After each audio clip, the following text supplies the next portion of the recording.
अस्सलाम वालेकुम दोस्तों, मैं चंदा जुनैद आज दोबारा से हाजिर हुई हूँ एक नई सच्ची कहानी लेकर। उम्मीद करती हूँ कि आज की वीडियो आप लोगों को बहुत ज्यादा पसंद आएगी। दोस्तों, आज जो खौफनाक वाकया मैं आप लोगों के साथ शेयर करने जा रही हूँ, ये दर्दनाक वाकया मोहम्मद जुबैर ने हमारे साथ शेयर किया है। तो चलिए आज का ये वाकया सुनते हैं खुद उनकी जुबानी।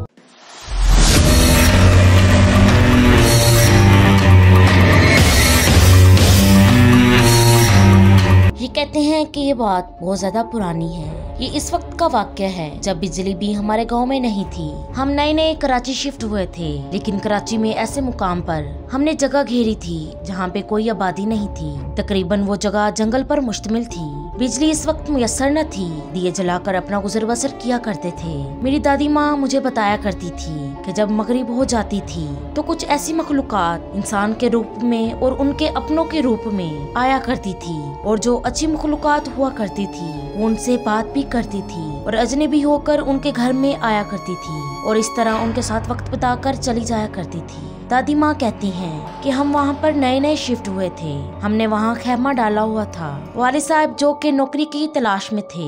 वालिद साहब काम के सिलसिले में जरा शहर के अंदर ही थे और कराची में अपने पैर जमाने में मसरूफ थे ताकि उनकी औलाद सुख का सांस ले सके। और मेरे वालिद साहब की कोशिश ये थी कि मैं शहर के अंदर ऐसी जगह पर घर लूँ जहाँ पर कम से कम ये मसले मसाइल ना हो, क्योंकि जहाँ पर हमने खैमा डाला था वो हम बहुत ज्यादा तकलीफें पेश आया करती थी। पानी का मसला और बिजली तो सिरे से ही नहीं थी, और भी बहुत ज्यादा मखलूकात थी जो हमें अक्सर औकात तंग किया करती थी। बस ये था कि हमें वो जगह मुफ्त में मिली थी। मेरी दादी माँ अक्सर औकात उन जिन्नात उन मखलूकात के बारे में मुझे कुछ बातें बताया करती थी, और आहिस्ता आहिस्ता वो बातें मेरे ज़हन में बैठ गई। तो एक दिन ऐसा हुआ कि मेरे वालिद साहब ने शहर के अंदर कोई जगह देखी जिसकी बातचीत अभी चल ही रही थी कि वो मेरी दादी को साथ वो जगह दिखाने के लिए ले गए। मेरी वालदा और मेरी बहनें घर में अकेली थी। खेमे में हमने एक पार्टीशन लगाया था, तो अचानक एक बूढ़ी औरत वहाँ पर दाखिल हुई। उसने कहा कि तुम्हारी दादी कहाँ है? तो मैंने कहा मेरी दादी मेरे वालिद के साथ शहर गई हैं। तो आप बताएं कि आप कौन हैं? तो उस बुजुर्ग औरत ने कहा कि मैं तुम्हारी दादी की दोस्त हूँ और उनसे मिलने आई हूँ।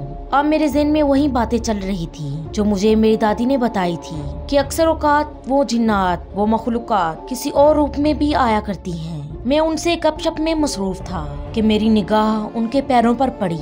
जब मैंने उनके पैर देखे तो उनके पैर मुकम्मल तौर पर मुड़े हुए थे। तो ये देखकर बकायदा मेरी सांसें जैसे बंद हो गई, मेरी हालत खराब हो गई। मैं वहीं बेहोश हो गया, और बेहोश होने से पहले मेरे मुंह से एक चीख निकली जिसकी वजह से मेरी वालदा भागते हुए मेरे पास पहुंची। तो उन्होंने देखा कि आसपास तो कोई मौजूद नहीं था, मैं अकेला बेहोश गिरा हुआ था। मेरी वालदा ने आकर मुझे उठाया। काफी देर बाद जब मुझे होश आया तो मैंने अपने तमाम घर वालों को अपने पास पाया। तो उन्होंने मुझे यही बात बताई कि बेटा, जिस जगह पर हम रहते हैं ये तकरीबन जंगल का इलाका है। ऐसी वीरान जगहों पर अक्सर ऐसी मखलूकात पाई जाती हैं। बेटा, तुम ये बात ज़हन नशीन कर लो कि दरख्तों में, वादियों में और पहाड़ों में और अक्सर ऐसी जगहों पर ये मखलूकात आबाद होती हैं, और हमने जिस जगह पर अपना डेरा जमाया है वो जगह यकीनन इनका गुजर होगी, जिसकी वजह से ये मखलूक हम तक पहुंची है। और वो मखलूक शायद हमसे हम कलाम होना चाहती थी, लेकिन अच्छी बात तो ये है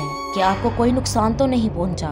बुजुर्गों की बातों में सच्चाई थी, और वाकई में ऐसी मखलूकात इस तरह भी आती हैं कि भाईचारा बढ़ाएं और किसी का रूप भी इख्तियार करती हैं। तो दोस्तों, ये थी हमारी आज की कहानी। मैं उम्मीद करती हूँ कि आज की वीडियो आप लोगों को बहुत ज्यादा पसंद आएगी। दोस्तों, इस तरह के मजीद इंटरेस्टिंग वीडियोस देखने के लिए आप हमारे चैनल को सब्सक्राइब करें और बेल आइकन को दबाएं ताकि हर आने वाली वीडियो सबसे पहले आप तक पहुँच सके। तो हमें याद रखिएगा। अल्लाह निगहबान।